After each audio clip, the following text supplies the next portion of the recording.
Tumitindi na nga ang kompetisyon pagdating sa car brands sa ating bansa.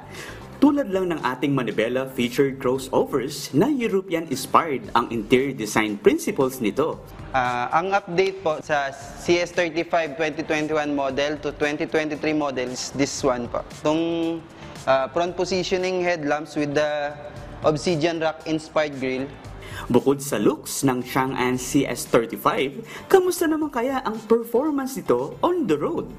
Sa performance naman ni CS35, the power of 160 horsepower at 260 Nm of torque, masasabi ko na itong sasakyan na to is talagang makakalaban sa market. Sa halaga nitong mahigit 1 milyong piso, gaano naman kaya kasulit pagdating sa safety features nito?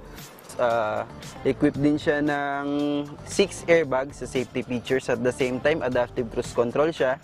Tapos ang pinakamagandang features dito is yung 360-degree view camera na pwede nyong i-record. Hindi nyo na kailangan ng dashcam dito. Siya na yung magsisilbing dashcam across 360-degree view camera. Bukod sa Chang'an CS35, isang kaabang-abang ding mapanood sa Manibela ay ang test drive feature ng kanilang Chang'an CS55. Dito naman, integrated adaptive cruise control. So, ang advantage nung dalawa na yon, si integrated adaptive cruise control kasi pinagsama niya na yung autonomous braking system tsaka front collision warning sa isang model, kumbaga.